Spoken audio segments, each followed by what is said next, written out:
होय, आम्ही छत्रपती शिवाजी महाराजांना मानतो. होय, आम्ही महात्मा ज्योतिबा फुलेंना मानतो. होय, आम्ही सावित्रीमाई फुलेंना मानतो. होय, आम्ही छत्रपती राजर्षी शाहू महाराजांचा आदर करतो, त्यांना मानतो. होय, आम्ही लहुजी वस्तादांना मानतो. आम्ही बाबासाहेब आंबेडकरांच्या विचाराची लेकरं असल्याने आम्ही सगळ्याच महापुरुषांचा आदर सन्मान करतो. मनोज जरांगे पाटील यांनी जे मराठा आरक्षणासंदर्भात उपोषण केलं होतं, या मराठा आरक्षणाला आंबेडकरी चळवळीतल्या प्रत्येक कार्यकर्त्यांना पाठिंबा दिला. सर्वसामान्य गरीब मराठ्याला आरक्षण मिळावं ही इथल्या आंबेडकरी चळवळीतल्या कार्यकर्त्याची भूमिका आहे. ही इथल्या आंबेडकरी चळवळीच्या कार्यकर्त्याची भूमिका आहे, होती आणि राहील. परंतु मनोज जरांगे यांनी त्यांच्या उपोषणाच्या बॅनरवरती, त्यानंतर त्यांनी ज्या ज्या ठिकाणी सभा घेतल्या तिथल्या बॅनरवरती डॉक्टर बाबासाहेब आंबेडकरांचा फोटो अजिबात टाकला नाही मनोज जरांगे पाटलांनी किंवा त्यांच्या कार्यकर्त्यांनी. परंतु तरी देखील मोठ्या मनानं डॉक्टर बाबासाहेब आंबेडकरांना मानणारा आंबेडकरी चळवळीचा कार्यकर्त्यानं मनोज जरांगे पाटलांच्या उपोषणाला जाहीररित्या पाठिंबा दिला. मराठा समाजाला, गरीब मराठ्याला आरक्षण मिळावं ही जाहीररित्या भूमिका ठेवली, पाठिंबा दिला या सगळ्या गोष्टीला. आणि आता आता आता मराठा समाजातील काही तरुण मनोज जरांगेंची तुलना ही डॉक्टर बाबासाहेब आंबेडकर यांच्यापेक्षा मोठी करतात.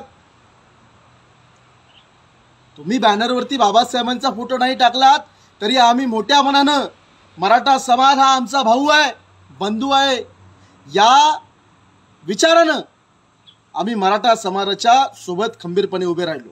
आम्ही त्यांना जाहीररित्या पाठिंबा दिला. परंतु आता मराठा समाजातील काही तरुण एक वेगळ्या प्रकारची सोशल मीडियावरती एक वातावरण दूषित करायचा प्रयत्न करतात. मनोज जरांगे पाटील हे बाबासाहेब आंबेडकरांपेक्षा मोठे आहेत, अशा प्रकारच्या पोस्ट हे करतात. या माध्यमातून या अशा घाणेरड्या अवलादींना माझं सांगणं आहे, ज्या अशा प्रकारच्या पोस्ट व्हायरल करतात, जा आणि स्वतःच्या आईला जे अधिकार मिळालेत ना, जा आणि स्वतःच्या बहिणीला जे अधिकार मिळालेत ना, ते एकदा कुणी दिलेत ना समानतेमध्ये येण्याचे. जी तुमच्या घरातली जी आई बहीण चूल आणि मुलीपर्यंत फक्त मर्यादित होती, तिला जर मुख्य प्रवाहात आणण्याचं काम कुणी केलं असेल तर ते बाबासाहेब आंबेडकरांनी केलं. स्त्रियांना या देशात समानतेनं अधिकार देण्याचं काम बाबासाहेबांनी केलं. मग ती स्त्री कोणत्याही जातीची, कोणत्याही धर्माची असो, अगदी खालच्या स्तरापासून ते वरच्या जातीच्या सवर्णापर्यंत प्रत्येकाच्या माय माऊलीला, आई बहिणीला अधिकार देण्याचं काम संविधानाने संविधानाच्या माध्यमातून बाबासाहेब आंबेडकरांनी केलेलं आहे. तुम्ही त्या बाबासाहेबांची तुलना करता. या देशातील तमाम कामगारांचा उद्धार करता बाबासाहेब आंबेडकर आहे. बाबासाहेब आंबेडकरांचे या देशावरती असंख्य उपकार आहेत, इथल्या प्रत्येक घटकावरती उपकार आहेत. तर त्यामुळं आपण कुणाची बरोबरी कोणासोबत करतोय याचं भान ठेवणं फार गरजेचं आहे. मराठा समाजाच्या या ज्या विकृत पोस्ट तयार करतात त्या सगळ्यांना माझं सांगणं आहे, तुमच्या मनामध्ये जरी बाबासाहेब आंबेडकरांच्या विषयी विष असेल, द्वेष, राग, चीड असेल, आधी तुम्ही बाबासाहेब समजून घ्या, आधी तुम्ही बाबासाहेब वाचून घ्या. त्यानंतर तुमच्या या घाणेरड्या बुद्धीच्या, घाणेरड्या विचारांची तुम्हाला लाज वाटेल. अरे डॉक्टर बाबासाहेब आंबेडकरांचं या देशासाठी किती मोठं योगदान आणि किती मोठं कार्य आहे ना, ते एकदा तपासून घ्या. डॉक्टर बाबासाहेब आंबेडकर खऱ्या अर्थाने या देशाचे राष्ट्रपिता आहेत. डॉक्टर बाबासाहेब आंबेडकर खऱ्या अर्थाने या आधुनिक भारताचे शिल्पकार आहेत. तर त्यामुळं अशा प्रकारच्या पोस्ट बाबासाहेब आंबेडकरांच्या विषयी टाकायच्या नाही आहेत. आणि जर तुम्ही या तुमच्या काही विकृतपणाच्या गोष्टी बंद केल्या नाहीत तर मात्र मग तुम्हाला तुमचा वेगळ्या पद्धतीनं बंदोबस्त करावा लागेल. ही वॉर्निंग समजा, धमकी समजा, इशारा समजा. कारण बाबासाहेब आंबेडकर ही आमची अस्मिता आहे आणि बाबासाहेबांची बरोबरी आणि तुलना करण्या इतपत आताचा कोणताच नेता हा लायकीचा नाहीये. त्यामुळे बाबासाहेबांची तुलना इतर कुणाशी करू नका. आमचं मराठा आरक्षणाला पाठिंबा आहे. तुम्ही जरी बाबासाहेब आंबेडकरांचा फोटो तुमच्या मराठा आरक्षणाच्या बॅनरवरती डावलला असेल तरी देखील आमचं मन एवढं मोठं आहे की आम्ही गरीब मराठ्याच्या पोराला आरक्षण मिळावं, गरीब मराठ्याला आरक्षण मिळावं यासाठी आम्ही मराठ्यांच्या सोबत आहोत आंदोलनात. मराठा आंदोलनाला आमचा जाहीर पाठिंबा आहे. परंतु या विकृत गोष्टी बाबासाहेबांची तुलना इतर कुणाशी करण्याच्या या थांबल्या पाहिजे. जय भीम, जय शिवराय. तर मंडळी, हे होते आंबेडकर चळवळीचे नेते, विचारवंत आणि वक्ते भाईसाहेब जाधव. मंडळी, ज्या पद्धतीने हा व्हिडिओ आपण पाहिलेला आहे, निश्चितच महाराष्ट्रामध्ये ज्या ठिकाणी कुठल्याही पद्धतीची सभा होत असेल किंवा ज्या ठिकाणी समाज एकत्र येत असेल अशा ठिकाणी महापुरुषांचे फोटो हे बॅनरवरती असतात, पोस्टरवरती असतात. मनोज जरांगे पाटील यांचा मराठा आरक्षणासाठी लढा हा गेल्या कित्येक वर्षांपासूनचा आहे. मागच्या काही महिन्यांमध्ये त्याला खूप मोठं राजकीय वळण, खूप मोठं सामाजिक वळण, खूप मोठं मराठा समाजातील लाखो करोडो बांधवांच्या एकीमुळे, एकत्रितपणामुळे मोठं स्वरूप मिळालेलं आहे. आणि आता मनोज जरांगे पाटील यांच्या पहिल्या दौऱ्यात आणि दुसऱ्या दौऱ्यात असंख्य विविध ठिकाणी मोठमोठ्या सभा झालेल्या आहेत. आणि या प्रत्येक सभेमध्ये छत्रपती शिवाजी महाराजांची मूर्ती किंवा खूप मोठ्या पद्धतीने त्यांच्या मूर्ती ह्या ठेवण्यात आलेल्या होत्या. परंतु बाबासाहेब आंबेडकरांचा पुतळा म्हणा किंवा मूर्ती म्हणा किंवा फोटो म्हणा हा कुठल्याच बॅनरवरती नव्हता. आयोजकांकडनं तसा लावण्यात आलेला नव्हता, शिवाय कुणीही तो फोटो लावला नाही. पण या सगळ्या गोष्टींमध्ये कधीही आंबेडकर विचारवंत, आंबेडकर कार्यकर्ते, आंबेडकरी चळवळीचे कार्यकर्ते यांनी कधी विरोध केला नाही.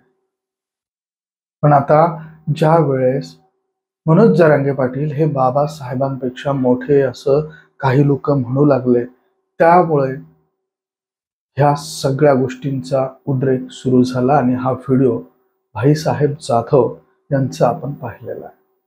अत्यंत परखड पद्धतीने त्यांनी आपले विचार मांडलेले आहेत. मनोज जरांगे पाटील यांच्या सभा आयोजित करणारे मंडळी, आयोजक, तसेच त्यांच्या सभेच्या निमित्ताने एकत्रित येणाऱ्या समाजाला त्यांनी असंख्य प्रश्न विचारलेले आहेत.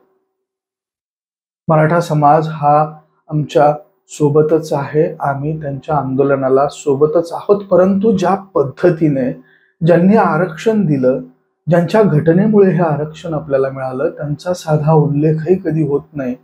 म्हणून आता या आंबेडकरवादी विचारवंतांची, चळवळीच्या नेत्यांची, कार्यकर्त्यांची आता सगळ्या पद्धतीने पुढे गोष्टी येऊ लागलेल्या आहेत. तर मंडळी, काही प्रश्न हे इंटरनेटवर उपलब्ध असलेल्या क्योरा या वेबसाईटवरती विचारण्यात आलेले होते आणि त्या प्रश्नांची उत्तरं देखील तिथे आपल्याला मिळालेली होती. तर हा एक अत्यंत महत्वाचा मुद्दा आहे आणि त्याचसोबत जी प्रश्न विचारण्यात आलेली होती आणि त्याच्यावरची उत्तरं जी काही समाजातील बांधवांनी दिलेली आहेत, ती उत्तर आणि प्रश्न या माध्यमातून तुम्हाला सांगण्याची इच्छा आहे. ते पुढील प्रमाणे आहेत, ते आपण बघूयात. तर म्हणजे क्योरावरती प्रश्न विचारण्यात आला होता की मनोज जरांगे पाटील यांची तुलना डॉक्टर बाबासाहेब आंबेडकर यांच्या सोबत होऊ शकते का? उत्तर काही अशी आली होती की तुलना करायची काय गरज आहे? डॉक्टर बाबासाहेब आंबेडकर हे ऐतिहासिक राष्ट्रपुरुष, महामानव आहेत. कठोर अभ्यासातून त्यांनी 32 पदव्या प्राप्त केलेल्या होत्या. आपल्या ज्ञानाचा उपयोग त्यांनी स्वार्थासाठी न करता दीनदलितांच्या उद्धारासाठी केला. ते भारतीय संविधानाचे शिल्पकार. 1 डिसेंबर पासून गाव तिथे उपोषण आंदोलन करा. मनोज जरांगे पाटील यांची ही गोष्ट समोर आली, मागणी समोर आली आहे. मनोज जरांगे पाटील हे मराठा आरक्षणाच्या साठी, गोरगरिबांच्या हक्कासाठी निस्वार्थपणे वर्तमान काळात झगडत आहेत. ते किती महान आहेत हे भविष्य काळात कळेल, अशी देखील उत्तरं त्यावेळेस आली. त्यामुळे वेगवेगळ्या कालखंडातील नेत्यांची अशी तुलना करणं कठीण आहे. मनोज जरांगे पाटील यांनी जरी आपल्या समाजासाठी आंदोलन आणि उपोषण केलं असलं तरी त्यांच्याशी महामानव डॉक्टर बाबासाहेब आंबेडकर यांच्याशी तुलना बिलकुल होऊ शकत नाही, अशी देखील कमेंट आलेली आहे. तुम्हाला हा प्रश्न पडला याचं मला आश्चर्य वाटतं, असं देखील उत्तर या क्युरावरती देण्यात आलेलं आहे. विश्वाचा साध्य तो अवघडच दिसतो. सध्याच्या समस्या फारच वेगळ्या आहेत. जागृतीसाठी स्वतः राजकारण्यांची वैचारिक खुली तेवढी असावी लागते. तिथे तर सगळा आनंदच आहे. वैचारिक बाबतीत दिसतो का तुम्हाला एकतरी? नाही ना. मग आंबेडकर गांधी यांचं युग संपलं. आता फार फार तर सामाजिक सलोखा राखता आला तरी फार आहे. सध्याचं युग हे एकंदरीतच मतिमंद समाजाचं आहे. सध्याच्या युगात समाजासमोरचे प्रश्न वेगळे आहेत. तेज व जागृती या गोष्टी 2 वेळेचे खायला असेल तरच सुचतात. इथे हातातोंडाशी गाठ पडायचीही मारामार आहे. रोजचे जीवन जगणं देखील कठीण झालेलं आहे. तोच जागृती या गोष्टी कशा परवडायच्या? स्वार्थ हा सध्याचा मूलमंत्र आहे. प्रत्येक जण स्वतःची पोळी भाजून घ्यायच्या प्रयत्नात आहे.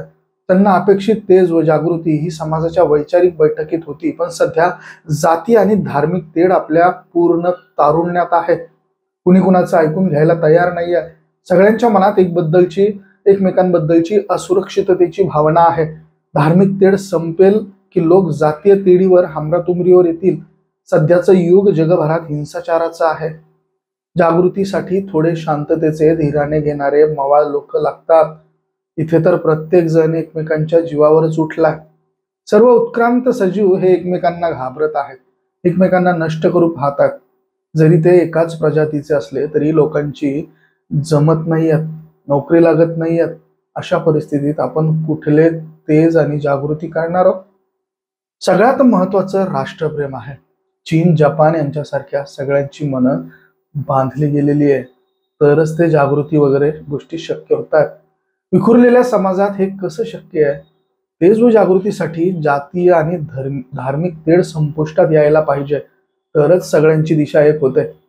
जागृती यासाठी पोषक वातावरण पहिल्यांदा तयार व्हायला हवं. हिटलरने जे जर्मनीमध्ये जागवलं तसं प्रत्येकाचं तोंड वेगळ्या दिशेने आहे. जागृती ही फक्त आपल्या जातीत किंवा धर्मातच केली जाते, त्यामुळे अजूनच समस्येत भर पडतीये. सुबत्ता, भरभराट, नैसर्गिक साधन सामुग्रीची भरपूर असलेली राष्ट्रात, खाऊन पिऊन तृप्त असलेली राष्ट्रात तेजी आणि जागृती या शक्य नाहीयेत. जिथे दैनंदिन गरजा भागवण्याचीच मारामार आहे, तिथे आपण तेजी आणि जागृती कशी जागवणार आहोत? उपाशीपोटी राष्ट्रवाद सुचतो का? त्यामुळे आपल्यापेक्षा आवाजावी आहे आणि तुम्ही याचा विचार सुद्धा करू नका. एकमेकांवर ईडीचे छापे टाकणारे राजकारणी कसले डोंबल्याची जागृती करणार? जागृती गेली उडत. इथे आमच्याशी काही युती केली नाही म्हणून अंगाचा तिळपापड होतोय काहींचा. सत्तेवरून खाली खेचण्याची कारस्थानं सुरू आहेत राज्यभरात. सत्ताधारी विरोधक हे प्रचंड वैचारिक खोली असलेले असावे लागतात. गांधी, मौलाना आझाद, पंडित नेहरू, वल्लभभाई पटेल, आंबेडकर, बाबासाहेब आंबेडकर यांच्यासारखे राष्ट्रपुरुष असावे लागतात. तर आपण सर्वप्रथम राष्ट्राला आर्थिकदृष्ट्या सक्षम केलं, सार्वत्रिक सामाजिक सलोखा निर्माण केला, लोकांचं राहणीमान उंचावलं, परकीय गंगाजळी वाढवली, तरच जागृती करू शकू. उत्तर थोडं निराशावादी आहे, पण थोडं वास्तववादी पण आहे. डॉक्टर बाबासाहेब आंबेडकर म्हणतात की हिंदुत्ववाद लोकशाही समोर धोका आहे. हे कसं काय? तर संबंधित उत्तर आणि अभिजित पातुरकर हे लिहितात.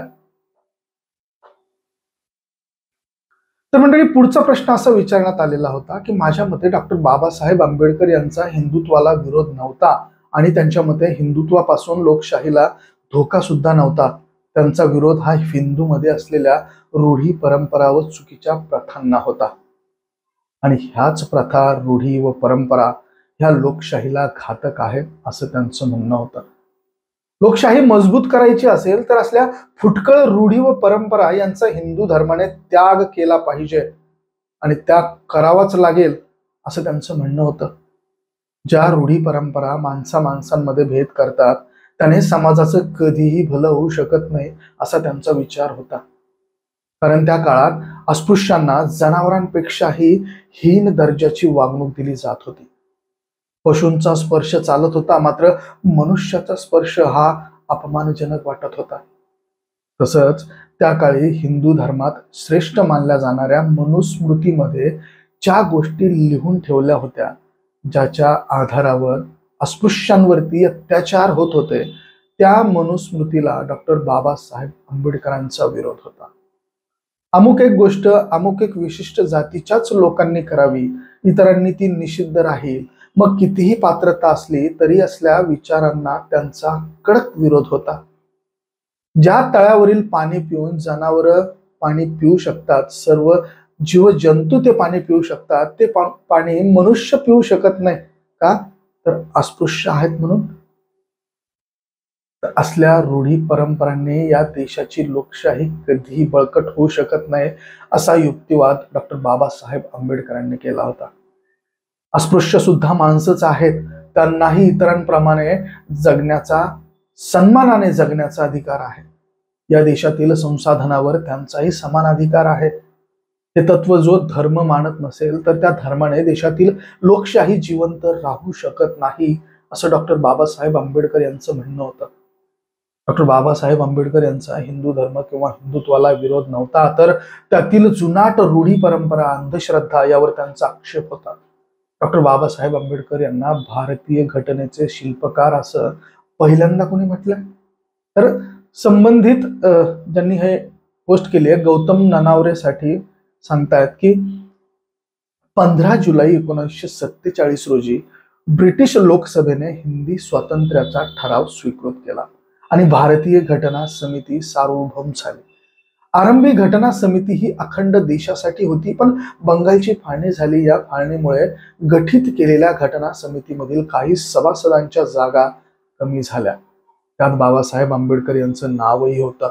परंतु मुंबई विधिमंडळातील डॉक्टर जयकर यांनी राजीनामा दिल्यामुळे रिक्त झालेल्या जागेवरून काँग्रेस पक्षाने घटना समितीवर डॉक्टर बाबासाहेब आंबेडकर यांची निवड केली होती. 15 ऑगस्ट 1947 रोजी भारत स्वतंत्र झाला आणि 29 ऑगस्ट रोजी घटना समितीने घटनेचा मसुदा तयार करण्यासाठी एक लेखन समिती नेमली. या घटना मसुदी समितीचे अध्यक्षपद डॉक्टर बाबासाहेब आंबेडकर यांना देण्यात आलं होतं. त्या घटना तयार करण्याच्या महान कार्याला डॉक्टर बाबासाहेब आंबेडकर यांनी वेळ, काळ, प्रकृतीची तमा न बाळगता स्वतःला पूर्णपणे झोकून दिलेलं होतं. त्यासाठी दिवसरात्र जीवापाड मेहनत करून कठोर परिश्रम बाबासाहेबांनी घेतले होते. डॉक्टर बाबासाहेब आंबेडकर यांना घटनेचे शिल्पकार का म्हटलं जातं?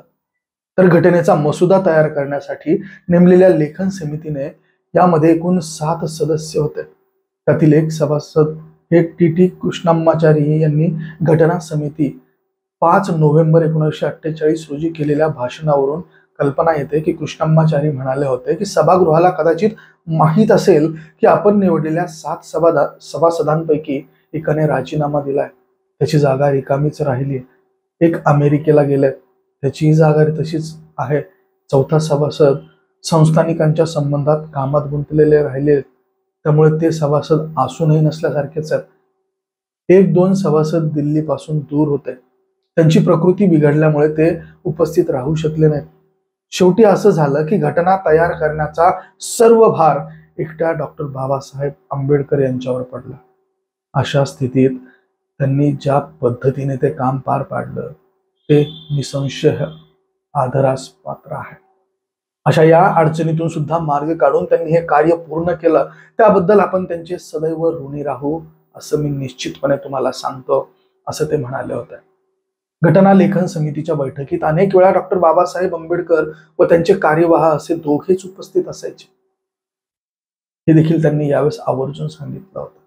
तर अशा रीतीने डॉक्टर बाबासाहेब आंबेडकर यांनी हे ऐतिहासिक कार्य पूर्ण केलं आणि 1948च्या फेब्रुवारीच्या पहिल्या आठवड्यात डॉक्टर बाबासाहेब आंबेडकर यांनी घटनेचा कच्चा आराखडा घटना समितीचे अध्यक्ष डॉक्टर राजेंद्र प्रसाद यांना सादर केला आणि लोकमत आजमावण्यासाठी तो कच्चा आराखडा देशासमोर ठेवण्यात आला.